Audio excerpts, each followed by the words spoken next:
Hi, everyone. Let's see. Hello. I need to make sure my microphone is working. Hello, everyone. Happy Thursday. Gosh, it's May. It's May 1st. Do you guys know what today is for high school seniors? If you don't have a high school senior, you may not know what May 1st is or what that means for college admissions. Let me put my phone on Do Not Disturb.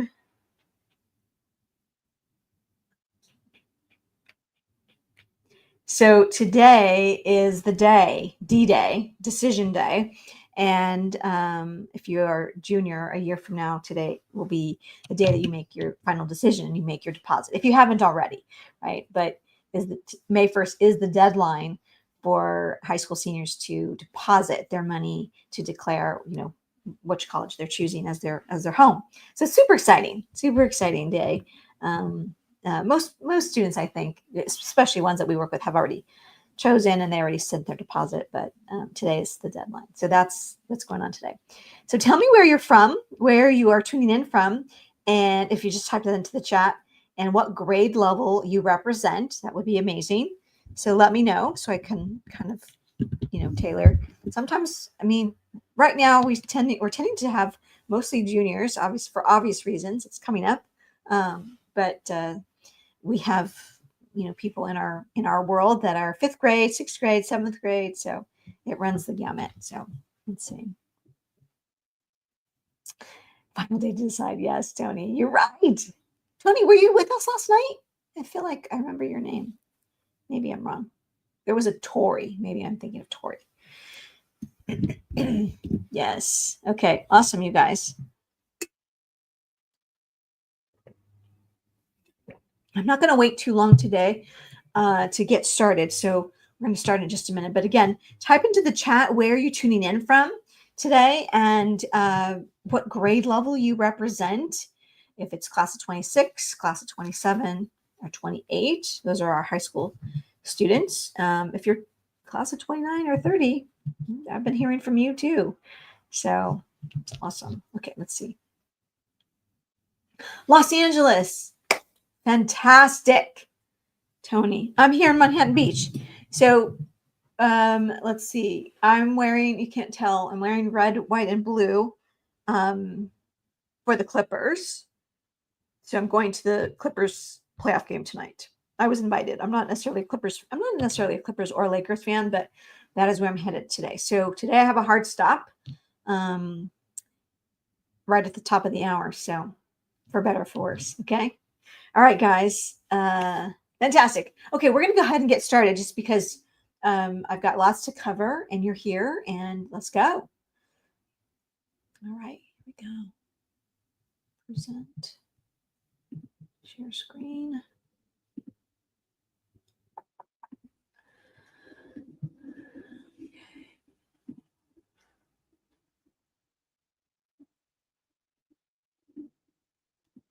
Okay, is that sharing? Yeah, okay, good. Well, hello, everyone. Welcome to tonight, How Admission Officers Decide Who to Admit or Deny. And I am your host, Dr. Cynthia Colon. It's a pleasure to have you here. I'm always thankful for the time that you are allowing to give your child's future the priority that it deserves. So welcome. And my mom welcomes you as well. And she's the one who inspired me to do what I do. So I'm going to just jump in with this like big mama of like college admissions is not fair, and nor will it ever be. So I know we all believe it. We want it to be. I'm one of those, but I'm going to explain today sort of why I say this. And I did say it when I did my TED Talk, and it seems to be something that just sticks. So don't worry, I'll unpack this for you. What you might know is that college admissions has become increasingly competitive, especially over the last 15 years, and actually even longer than that, but really it's ramped up. So when college applications go up, it means that acceptance letters or acceptance rates go down. So you probably know this, but you may not know is sort of how or why this all got started. So I bet you do know U.S. News and World Report So if I say that, most parents are aware of the national rankings that come out once a year in US News and World Report. Well, why is this important, Dr. Cologne? It is important to know and understand that it was mid to late 80s that this report came out. US News and World Report actually was trying to just find a reason to get more readers, more subscribers. So they decided to start ranking colleges. And as Americans, we love a good list. We love a good top 10 list. We love rankings. And so it really took off. What did that mean for the colleges? It meant that colleges were now in a position that they started recruiting and marketing and selling. And it's created a college admission business in a way that we had not seen before. And let's face it, once you hit the top of the chart, right, you're loath to come down from that chart. So once you hit, the top 100 list, and then you want to be in the top 50, and then you want to be in the top 10, and it's just a never-ending cycle. So that's what happened. And so colleges started recruiting across the country. So anyway, I want you to understand, sort of, before I dive into all of the things that that you need to know about college admissions. You might be wondering, especially if you're new, like, who are you? Who's Dr. Cologne? Why should I listen to you? So I'm going to briefly give you my story, my backstory. This is myself and my mom, and then to the right is my parents at graduation. But the man in the middle here with the beard, looking like Santa Claus, that person, Mr. Raul Vargas, was key to my future. So my mom knew that my dream school was USC, University of Southern California. And I'd been saying that since I was probably in middle school. And she knew that she did not know how to help me. And in my senior year, I became paralyzed. I decided, I don't need to go to that, expensive school. You and Dad are going through divorce. And she said, oh no, this is not going to happen to my daughter. So she said, she had a business card from Mr. Vargas, who worked at USC in the alumni programs.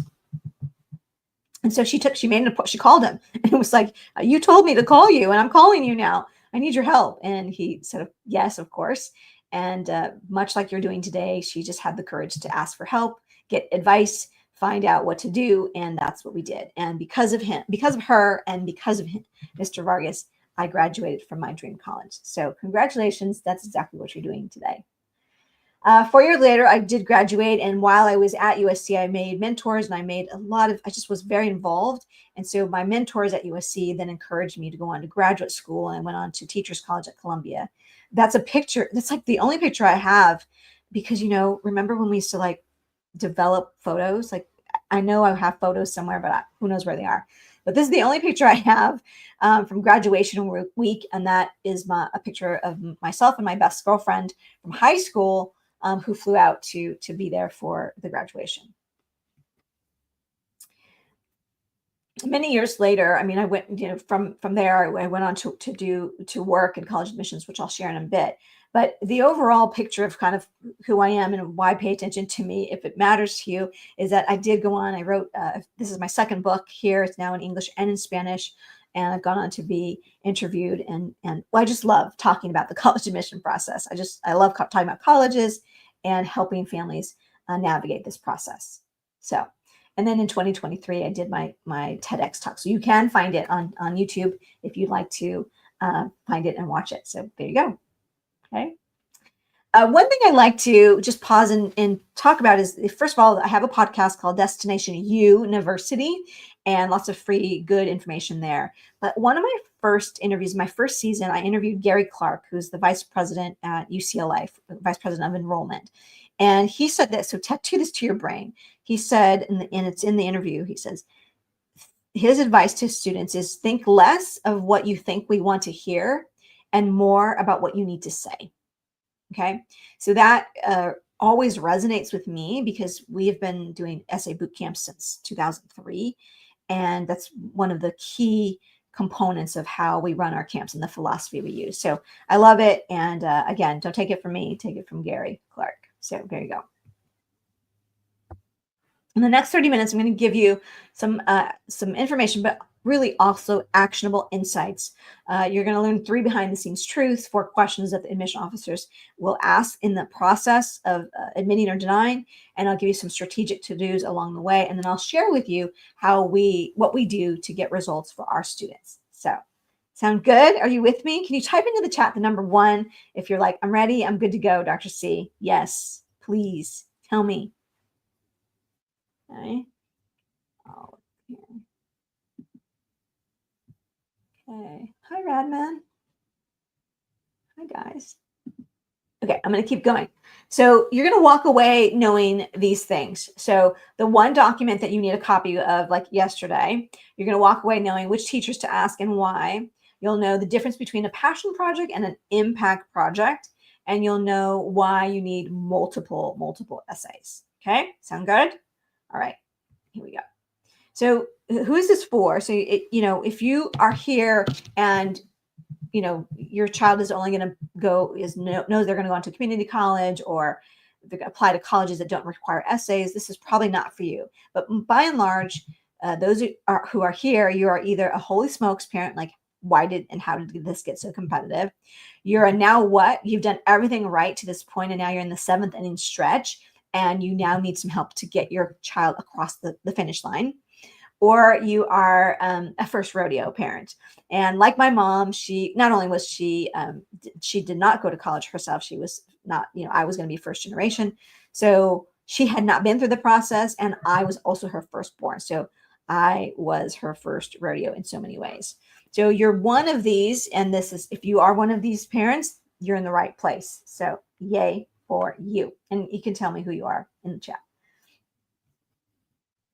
So should admissions be fair? The answer, of course, is yes. But is it fair? The answer I've already said is no. So the definition of fair is impartial and just without favoritism or discrimination.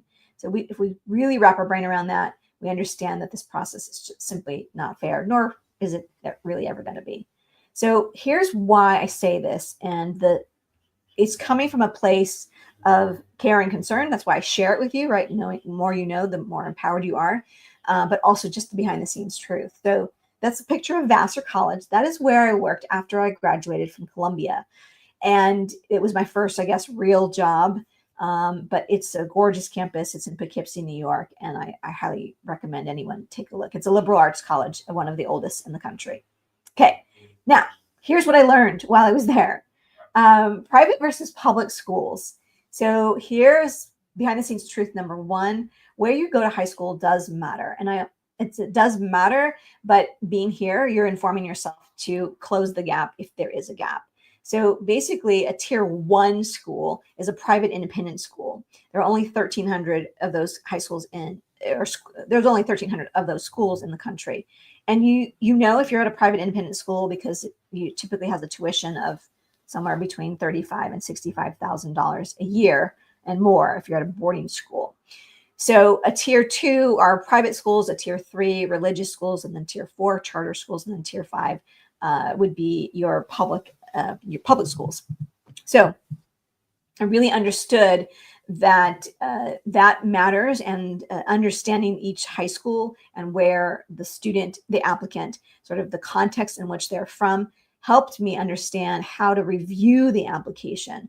So just understand that, and as I go through, you'll understand sort of how this unpacks and unfolds. Behind the scenes truth number 2 is that there are relationships that are had with different admission officers. So for each college admission office, there is a person in the office that is in charge of your region or your territory. So I'm giving you an example. I had multiple states, but these are the biggest ones I had. I had all of California, all of Florida, and half of Texas as my territory. So it was my responsibility to recruit from my territory, my regional areas. And it was also my responsibility to understand the high schools from those areas. But along the way, it was inevitable that I would, of course, build relationships with some of the counselors from some of the schools I would visit, or that I had in my territory. So, when I was in California, I would have a total of about 5 days to visit Southern California and about 5 days to visit Northern California. It was a limited time and limited amount of schools I could visit.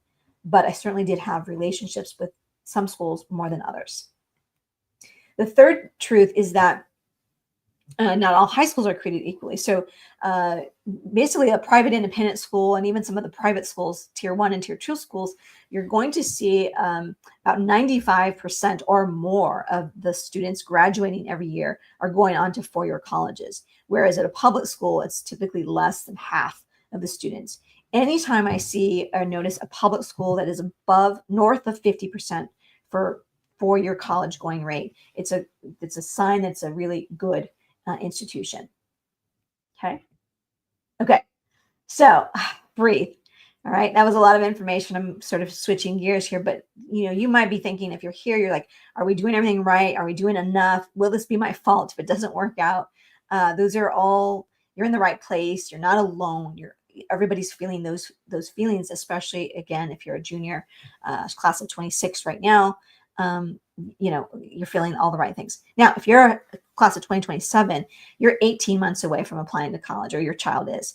If you're a junior, you're 6 months away from applying to college. So if it's starting to weigh on you, that is a good sign. I'd rather you be a little bit nervous and a little bit worried right now, rather than waiting and like just sort of sticking your head in the sand and not thinking about it. So you're in the right place. So here's Vassar, and I'm going to share some more insights with you as we go through. So it's woven through here, but understand it comes from Vassar, and it also comes from my time at Marymount. So I worked as the assistant director of admissions at Vassar College, but then after leaving Vassar, I moved over to Los Angeles. The Marymount High School is a private girls' school. It is a private independent tier 1 school. And the goal of any tier 1 private independent school is to ensure that the students who are graduating get admitted to top 100 colleges, period. That is almost exclusively the only goal of an institution like that. So that was my mandate as soon as I walked in the door. That was why I was hired, quite frankly, from the institution I was hired from. And luckily, all the behind the scenes truths and tips and strategies that I knew, I used with the girls, and then very quickly, within 6 months, they were admitted. Several girls were admitted to top colleges, including Duke, Stanford, and Brown. So it worked out for them. It continues to work over the last 25 years. So that's what I'm sharing with you today. Okay. Really, why is this different? It's different because this is all based in actual stories. If you have a copy of my book, or you plan to get one, all of the tales in there are like true. The names have been changed to protect the innocent, but everything that I share with you is based in actual results from our students. So we begin with 2 students who are graduating from college this year. Can't believe it's been that long. But on my right, I have Emily, who is graduating from Harvard this year. And her story is that they were a now what family. The mom met me when she was a sophomore, but they didn't engage because Emily was doing all the right things. She was Girl Scout Gold Award. She was captain of her soccer team. She was 4.5 GPA, APs, honors, the whole thing. She'd done everything right, and then needed our help at the end for the essays. And I took one look at her essays. I told her, Mom, this is not going to cut it. So she used our formula for that and was admitted before Christmas. Juliana went to visit colleges as a sophomore. Many of you will do that. And her mom called and said, she's in love with Cornell. Like, that's her first choice.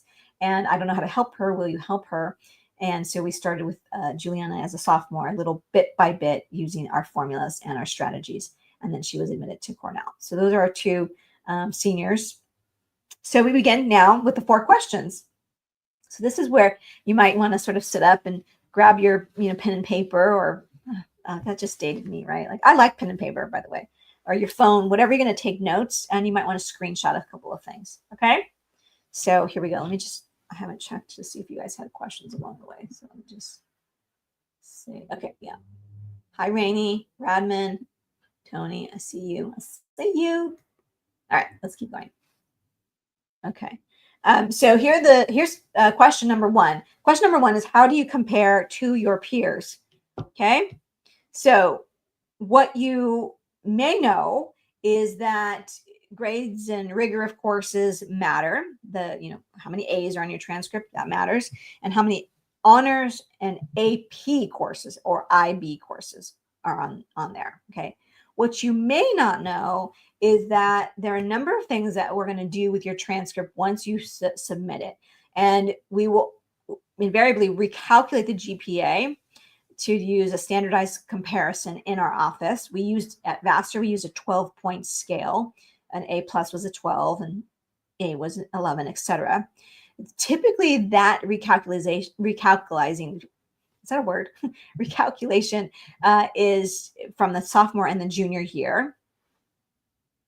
And also what you probably don't really realize, or maybe you kind of know, is that all the applicants from a particular high school are compared and competing against each other at that college. Okay, so let me say this again. Your child, your son or daughter, is ultimately competing for a spot at XYZ college against his peers or her peers from that high school. Okay, so it's important to understand, where do you fall in your class? What's the ranking? I know many schools don't rank, but of course we can figure out where you fall because of the GPA, etc. So that's important to know. Okay, so what you're going to need to, you might want to screenshot this particular slide. Most families don't know of this one document that every family, I believe, should have a copy of from stepping foot as freshman year. Okay, but most do not know this exists. It is called the high school profile. And I'm going to tell you how to get your hands on it. You're going to Google, write this down. Don't do it now, but write down, you're going to Google the name of your high school plus the words school profile. So Palo Alto High School school profile. Okay, that's all you're going to Google. Hopefully it comes up as a PDF, and hopefully it comes up as a PDF 2024 or somewhere in the last 2 or 3 years. Okay, now that document shows me the demographic information, how many students are students there. It breaks down how many honors and AP courses, which honors and AP courses are offered at your school, the GPA distribution it typically gives me, test scores, average test scores for AP exams, ACT, SAT, and also key is the good school profiles, the ones that I prefer, also list the colleges to which students from your high school have been admitted. Okay, and that list typically is like for over the last year. It could be as much as like 3 years, sometimes 5 years, but it's usually 1 to 3 years. Okay, and that really helps the college understand the context in which you're coming from. I'm not going to compare you to a private independent school if you're at a public school. I'm going to compare you to what are your resources at your school and what did you do with those resources. Okay, all right, so that's a big takeaway. So here are your must-dos in terms of academics. You want to maximize your opportunities, however many honors and AP courses that you can maximize in your time in high school. Do that. You need a copy of the school profile. I don't care if you're a junior already or you're starting out as a freshman. You need a copy of the school profile. And then counselor relationships, if you can, not if you can, do. I think the first chapter of my book talks about like get a little basket of cookies or an apple, go in to see your counselor and just even say hello and make a habit of doing that once a semester, if better, once a quarter. Okay. So just a couple quick, success stories. This is Ryan, and he was at a tier 1 school. And even so, his mom enrolled him in our programs as a sophomore, just to get a little bit of a head start. And also so she wasn't the only one telling him what he should do. Parents, I feel you. They may not listen to you, but they'll listen to somebody else. So that's exactly what Ryan did. He joined us for a year when he was a sophomore. Malik on my right was our youngest student joining us in that same, they were, I think, all in the same class, 2020. And Malik is from Virginia. Oh, I didn't say that. Ryan is from Texas. So he's now at University of Virginia. And then Cosette was our oldest student who started with us. And she was already in community college. Why was she at community college? Because as a senior, as a traditional age college applicant, she did not get admitted to any college when she applied. And so her mom, much like you, was on a webinar when Cosette was already in her second year of community college. She had also applied a second time. Also, no, the result was the same. No college accepted her. And the mom heard me say on the webinar, tattoo this to your brain, students aren't rejected, applications are. And so from that moment, I learned this much later. She said, I knew I needed to enroll Cosette, my daughter, into this because she obviously was doing something wrong and she needed to fix it. And so she went on, she watched every video, she followed every lesson, she was at every coaching session. And she not only was admitted to her dream college, which was at the time UC Santa Barbara, but she also got admitted to Berkeley. So she ended up choosing Berkeley. Now that's a feat in its own if you're from California, but when you're from out of state, she's from Maryland, it's a huge deal to be admitted to Berkeley.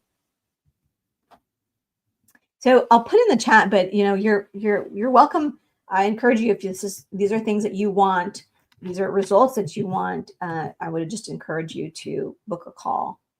So I'll just put this here so you have that. Okay, let's keep going.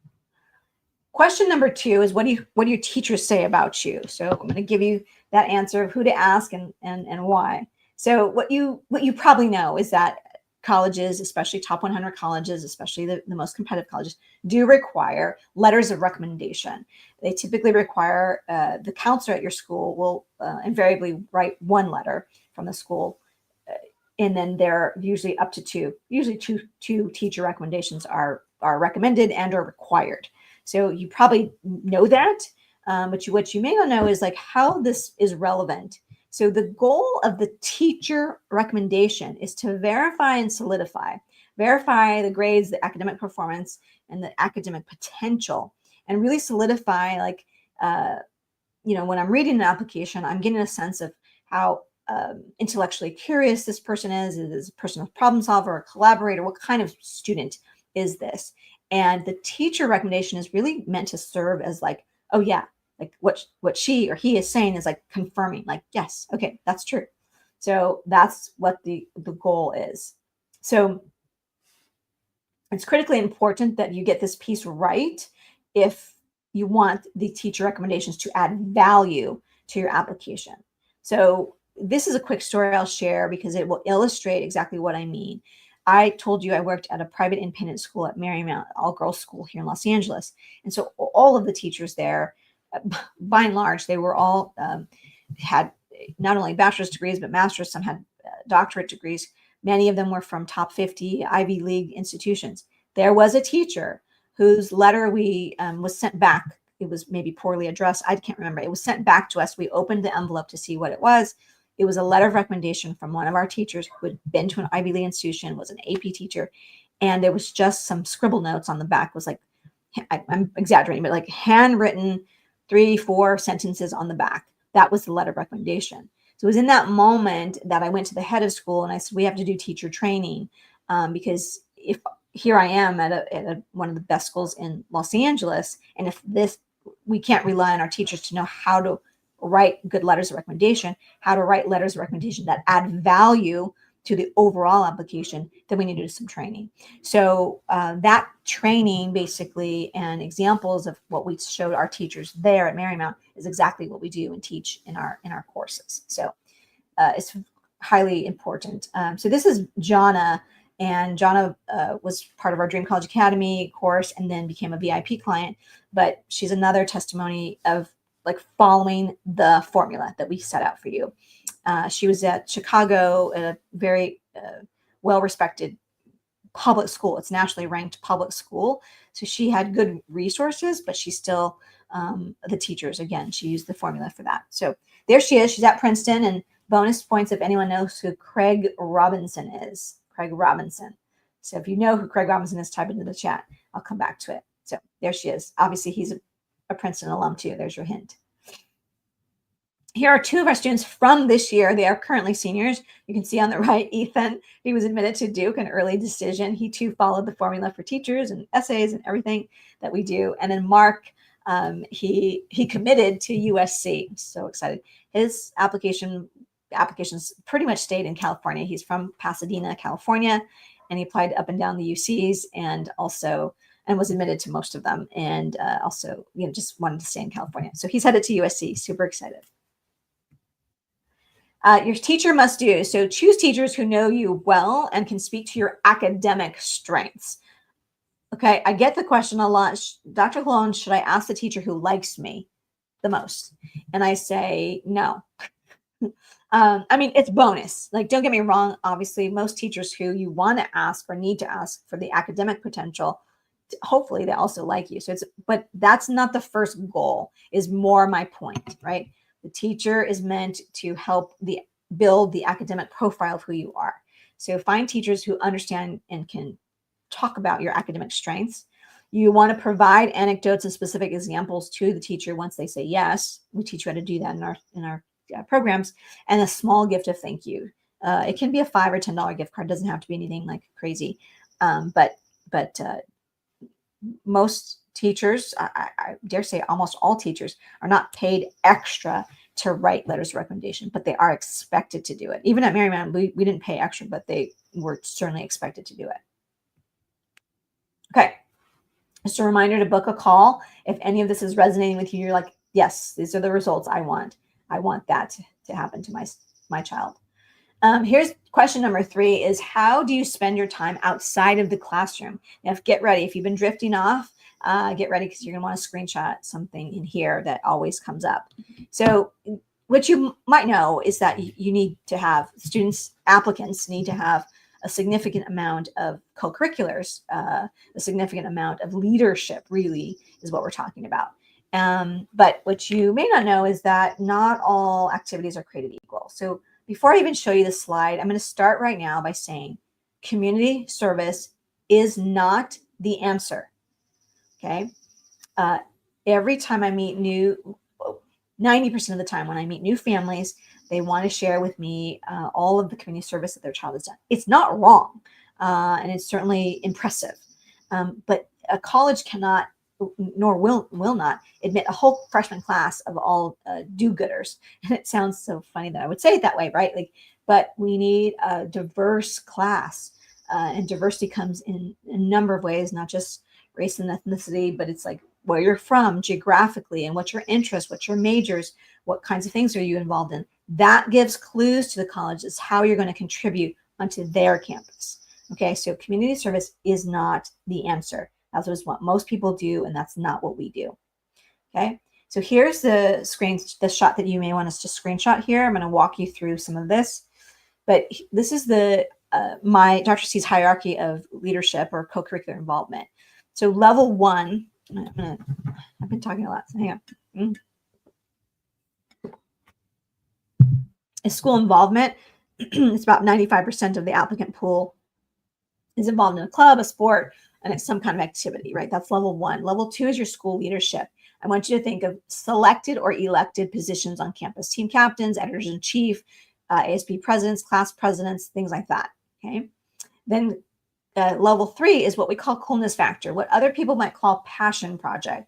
So a passion project or a coolness factor is students who do things, whether someone would paid them or not, or whether someone gave them a grade or not, they just love doing it. It might be that you're learning multiple languages. I just talked to someone today who is learning their 7th language. We're working with someone right now who's a magician, has been doing magic since I think he was in grade school. So there are a number of things that you just do and you are passionate about. It could be community service, and you're doing many, many hours of community service, but you can also have a job. You can also know all things Bridgerton or baseball. It's what you want. So I'm going to tell you the difference between level 3 and level 4, and then I'm going to show you an example. Good? The difference between level 3, passion project or coolness factor, is that it's for you. It's for the betterment of yourself, and maybe a little bit of do good, depending on what it is. Level 4 is impact project. And when you work with us, this is the level we get you to. If you're a VIP or an elite, there's no question. So write this down. We borrow from the Girl Scout Gold Award criteria. And the criteria, 3 of the criteria, I think there are more, but there are 3 criteria that we replicate. 1, solve a problem. 2, for a community you love, and 3, spend 80 hours or more. Okay. Solve a problem for a community you love for 80 hours or more. Okay. So let me give you some examples. I will briefly mention intellectual curiosity, but let's go through this. So here's level 3. Both of these girls are dancers. They were the competitive dancers. Mira on my right was a competitive dancer for tap dance. Oh, she might still be doing it now, actually. And she was in an organization, just a private organization that she would do. It wasn't through school, is what I'm saying. And so through her studio, she was competing and a tap dancer, choreography, the whole bit, right? She was also a dancer on the cheer team at her school. Okay. Similar for Gemma. Gemma is on my left. She's from New York. Mira's from Northern California. Competitive dancer. Then once she stopped competitive dancing, she took up cheer at school. I think she was the cheer captain maybe. And I think both of these girls also then did service or did, I don't know if it's volunteer or they were getting paid to also work at their studio for the younger kids. Okay. Perfectly good level 3. Perfectly good level 3. These are things that they did, they were passionate about and continue to do. Mira is now at Berkeley, and Gemma was admitted to Northeastern and Binghamton, and she committed to Elon. Okay. So she's a current senior. All right. Level 4. So level 4, here's Sienna. And so basically we helped her. She became a VIP client as a sophomore, and we helped find an organization for her. She was interested in becoming a pediatrician. She loved working with kids. So she also loved crafting and sewing. She had a sewing machine at home. So merging something you love to do with something you have to do is also typically a really good formula for coming up with a project. So Sienna loved to sew, knit, and crochet. She loved to do that. She loved sewing, but she had to show that she was interested in kids or becoming a pediatrician or something like that to be a stronger applicant. Okay. So those two things merged, and we found her Beads of Courage, the organization, and Beads of Courage. They gave her instructions to sew bead bags for kids with cancer. So kids with cancer, when they go through their milestone treatment, they collect these beads, or at these hospitals, they collect these beads, and then they put them in the bead bag.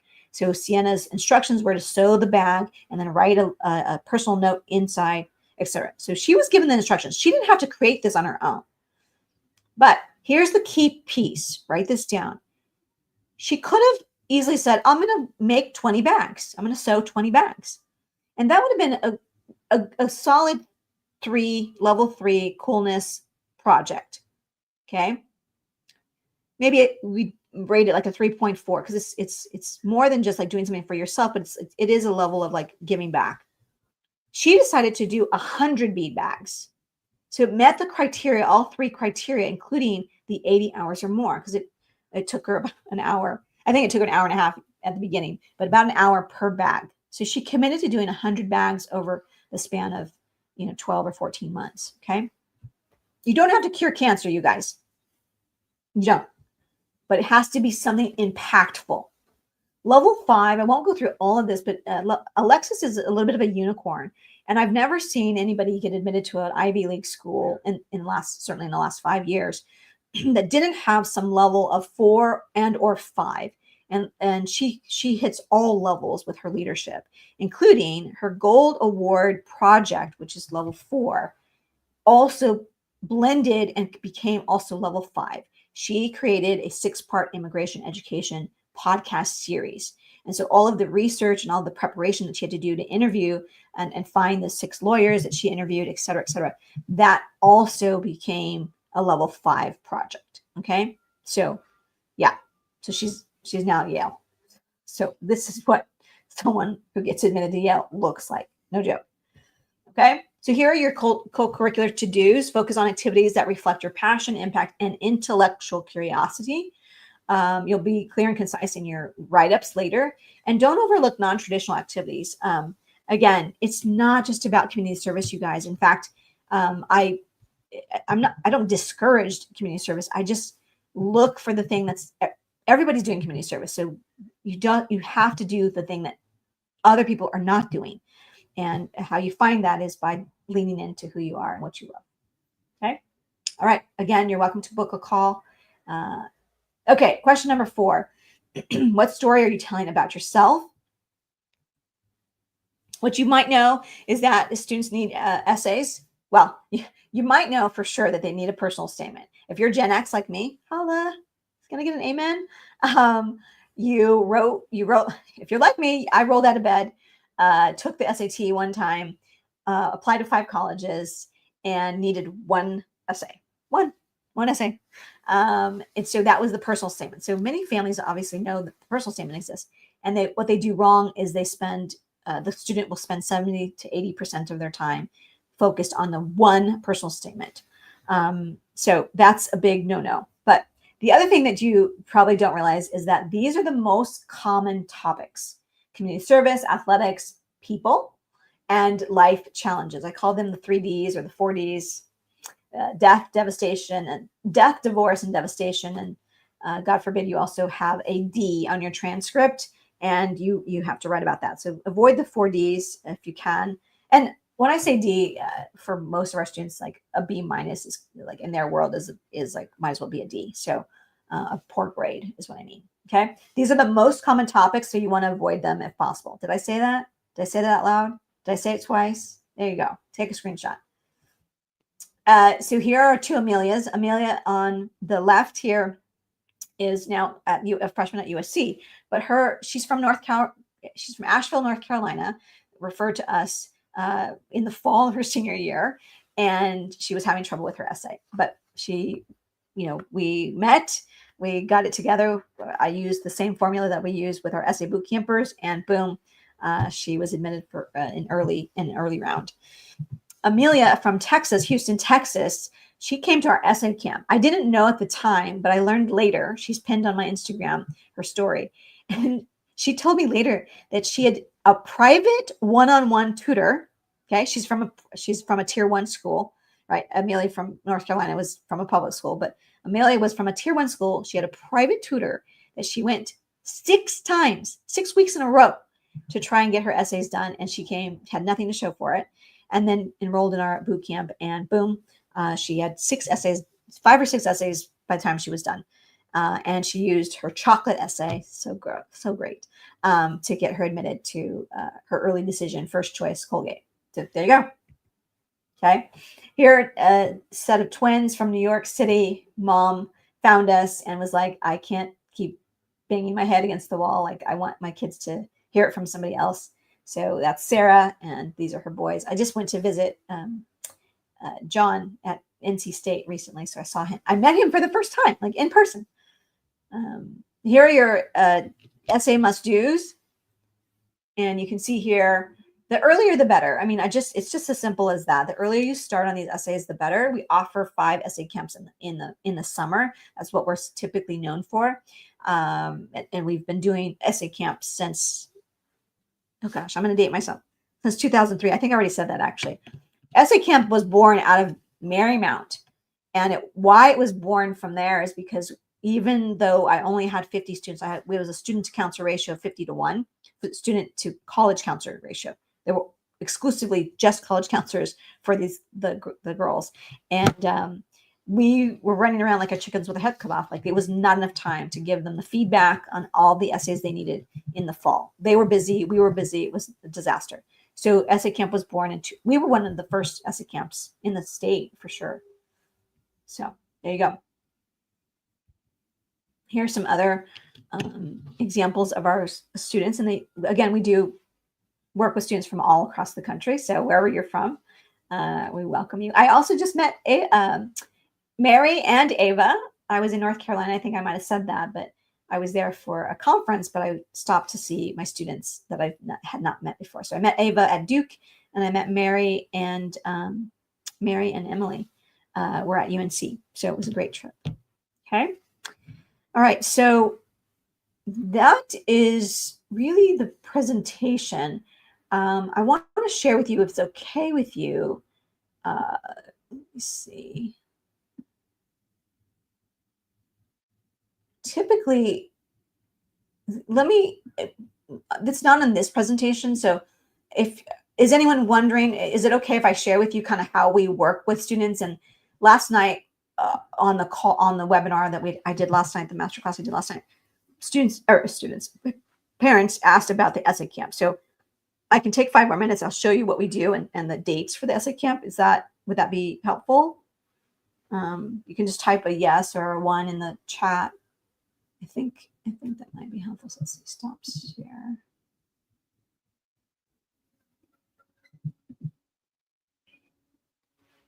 Let's see. Okay, I'll do a quick. Let's see. Here we go. Okay, so thanks, Tony.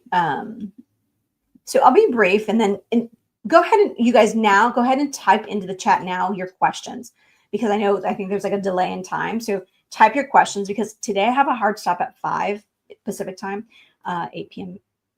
Eastern, because I'm going to the Clippers game, and so I'll go through this really quickly. Okay, so maybe.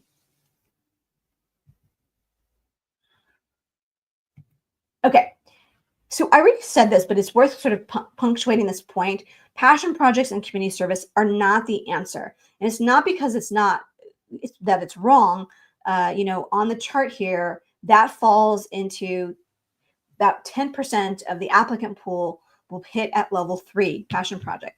So 10% of the applicant pool is like, yes, that's super impressive. And you're going to be admitted to plenty of colleges, including some of the top 100 colleges. Like you saw Gemma and Mira, they were admitted to Berkeley, and Gemma was admitted to Northeastern.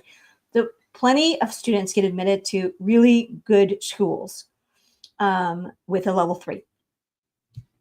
However, if you're here, you're probably wondering, what does it take to, push the envelope and get maximize your choices and chances? So that's why we talk about level 4 and level 5.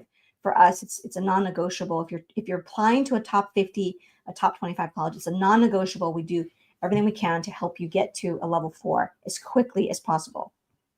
Okay, I already shared with you Sienna's story, but just here's a few other examples. These 2 young women were Girl Scouts, and so they did their own projects. And you can see Jalen, like she authored a book. So that's those are 2 examples. And then we've got passion and major. Lauren started her own camp for girls when she was in 8th grade, and that kind of just grew and grew. So we used that impact project to talk about her skills in business, because she was applying as a business major. So she was admitted to top 10 business programs. She was not a 4.5 student. She was none of those things that you can think of, but really packaging her really well with using her impact project and to leverage for her business major. Okay, so yeah. Okay, one seller essay is not the answer. So I briefly went over what we do, but you might want to screenshot this. These are the core 4 essay prompts that we use as our bread and butter. So who am I? What am I good at? What's something cool about me? And future connection, or why this major. I should change that. I should say why this major is really what you understand, right? So these are the 4 that we use as your base. You can develop these 4 essays, then you're going to be in our essay camps. We teach you how to repurpose them, because you're going to need somewhere between 18 and 68 essays. That's not a typo. I didn't trip over myself. You're going to need 18 to 68 essays, okay? So you don't actually write 68 different essays. We teach you what to do.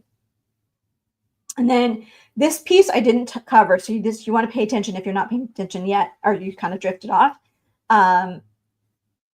Again, you're going to be compared to the students who are applying to the college from your high school, right? That's the cohort you're going to be up against. And so the mistake that a lot of people make is like, we're going to just apply to, all the popular schools, or all the schools that everybody from my high school is applying to. That tends to be the go-to. But we really take a look at the report that is put out by the college. So many people will just Google or go to College Board and see, what is the acceptance rate for XYZ college? and you're going to go based on that. No, we reverse engineer. We look at the actual data from the college that they put out in a report, and we know where to find that. And we've curated it for you already, over 100 colleges. And we look, where do males have an advantage? Where do females have an advantage? Which majors will you have a better advantage? Which college has out of state have an advantage? Early decision, early action have an advantage. Lots of things we take a look at from this report to glean to help you decide where you should be applying. We want to set you up for success. Here's another list, quick list. These are some flagship public schools. Some of these are known as the public Ivies because of the number of applications. Now, granted, these numbers, I should say, are from last year. So the current numbers of 24-25 admission season, some of them are available, some of them are not quite available yet. But so this is from last year. And those of you from California, take a look here. 5 of the 9 UC campuses receive over 100,000 applications. And up until this year, they were the only institutions in the country that receive over 100,000. And now this year, UT, Austin, Northeastern, NYU, I feel like I'm forgetting a couple that broke, crossed that threshold as well. Okay, so tattoo this to your brain. Students aren't rejected, applications are. You do not need an application strategy. You need a strategic application. That should be a quote of mine. There you go. So if you're curious about, very briefly, this is important too. You're going to be boiled down to about 4 sentences, right? 6 to 12 minutes is how long they get. And so we teach, and all the programs that we do, it's everything we do is to maximize every single word, sentence, bullet in the application, because you're just going to be boiled down to about 4 sentences. So here are just a couple of examples of how we reverse engineer. Once we know the narrative of you, we then reverse engineer it for it to be a compelling application. Okay. It does sound like we construct this like we leave nothing to chance. We leave absolutely nothing to chance. So I'm just going through these so you can take a quick peek and a read. You're noticing also the merit dollars that are for each of these students, which is great. Usually comes from the essays that they write.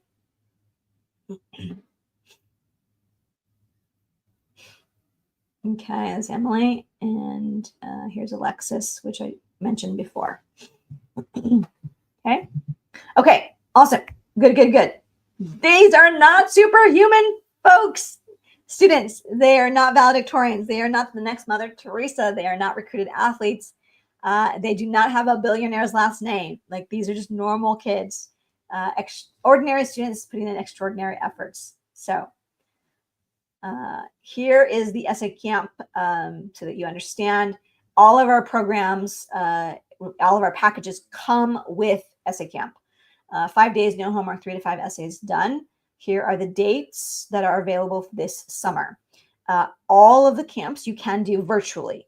Any camp you can do virtually. You don't have to be present, but we do offer, there are some families that fly in to do it in person. So Northern California, Southern California,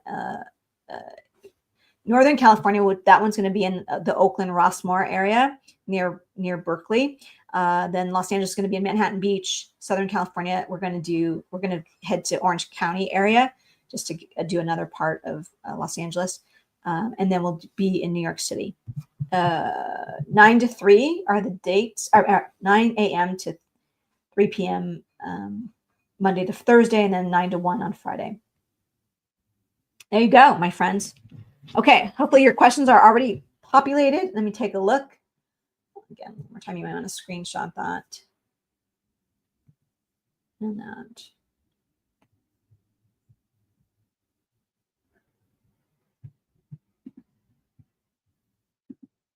Okay. All right. Oh, I was ready for your questions. No questions? Okay, my friends. What else can I share with you? So, hi, thank you. Tony, let's see who's still here. Radman, Rainey, anybody? What can I share with you? I'm an open book. If it's your first time joining our little family, welcome. That's so exciting. I think many of you are coming through from either a Facebook or Instagram ad that we've been having, and also from YouTube. There's one of my videos has, well, at least in my world, it's gone kind of viral. So it's last we checked was over 22,000 views. So a lot of you have been coming in from the YouTube thing. So there you go. Example of tier 5. Sure. Hi, Anna. So example of tier 5, let's go back to Alexis.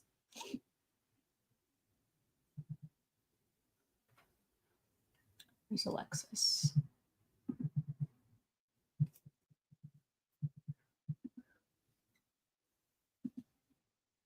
Share screen. Share screen.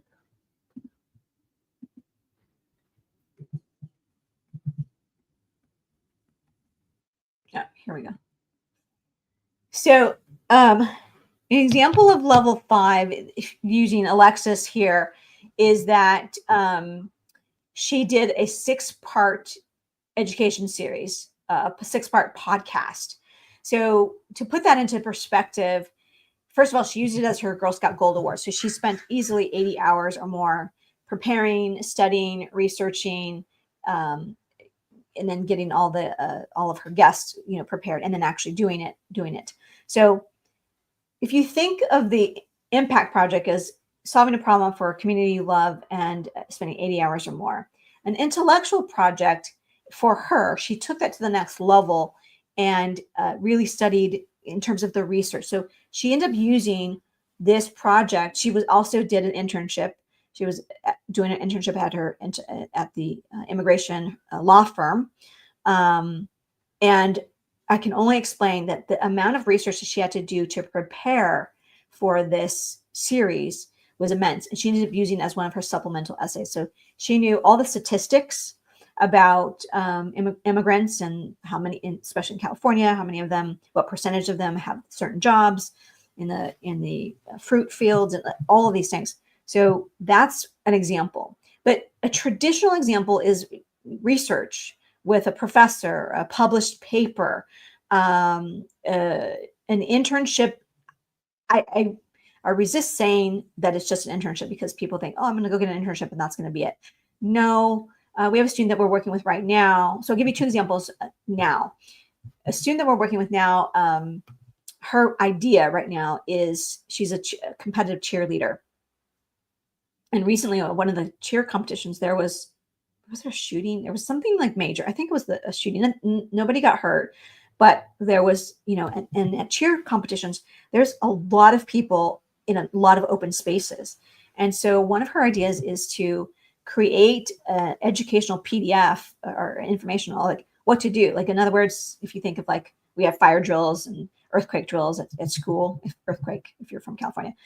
So how can she create something that will be researched, have a good reason and a good purpose, and then be able to use that for a group of people, like basically all cheer competitions throughout the country. So that's what she's kind of doing. Another person that we actually, sorry, I can stop share. Another student that we're working with right now, so remember I told you the best projects, level 4 and level 5, are when you merge something you love to do with something you have to do. And what most students don't realize, and most parents don't realize, that one of the biggest things in an application for us to make it compelling is showing evidence that, if you're going to say, I want to be an engineer, a mechanical engineer, or civil engineer, or aeronautical engineer, whatever, your application has to scream engineering, right? So focusing on community service in your application doesn't serve you well. So an impact project, level 4, level 5, when you can merge something you love to do with something you have to do. You have to show evidence that you are who you say you are or who you want to be. And what you love to do is just something extra. So this is my perfect example. Nicholas, who we're working with now, started when he was a sophomore. He wants to major in computer science. From the get-go, everybody understood computer science is one of the hardest majors to get admitted to, period. But he doesn't want to change it. He wants to be computer science majors. Like, okay, what are we going to do? Like, how do we like make you stand out? So we met with our in resident person that helps us with these level 4, level 5 projects. And I said, Nicholas, tell her the dream. So he's like, I love baseball. Like, my dream would be to do data analytics for a baseball team, a professional or minor league, it doesn't matter. Well, she went to work and she found him. She got him an interview with a team local to him. He's in Orange County. And so he had to nail it. He had to get the interview. He had to turn in his resume. He had to get the job, but that's what he's doing. So he will spend 100 hours doing an internship with this minor league team doing data analytics. I mean, it doesn't get better than that, because now he's not like every other computer scientist or engineer or whatever doing robotics or doing Legos or doing coding. He's actually doing something and merging it with something he loves to do. Okay. Not that those things are wrong. It's just, how do you also do a level 4 and level 5 and also stand out? So that's what we really specialize in. So yeah. Okay. All right, guys, we're getting down to the wire here. Oh, it's 5 o'clock. So this is a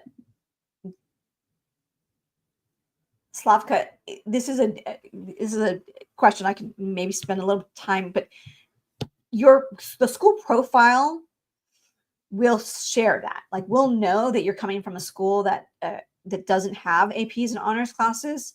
That being said, if you're going to, yes, the answer is yes. If you want to really be serious about being a competitive applicant for a top 25, top 50, like, you're going to have to supplement that. That's just not, even though that's your resource and you don't have a lot of resources, it's going to take more than that. So, yeah. Okay, my friends, I'm so sorry. I got to run today. Usually I'm able to stay on a little bit longer. So nice to meet you all. I was glad to have you. I'm live every Wednesday and Thursday. Wednesdays at 6 p.m. Pacific time, Thursdays at 4 p.m. Pacific time. And we always do one formal presentation and one informal. So this week it was informal, formal. Next week it'll be formal, informal. Okay. All right. Look for the emails. I always do the informal on just topics I like to talk about, just to change it up. Okay. All right, everyone, wherever you are, make it a happy and sunny day. Remember, be committed, get admitted. Bye, everyone. You're welcome.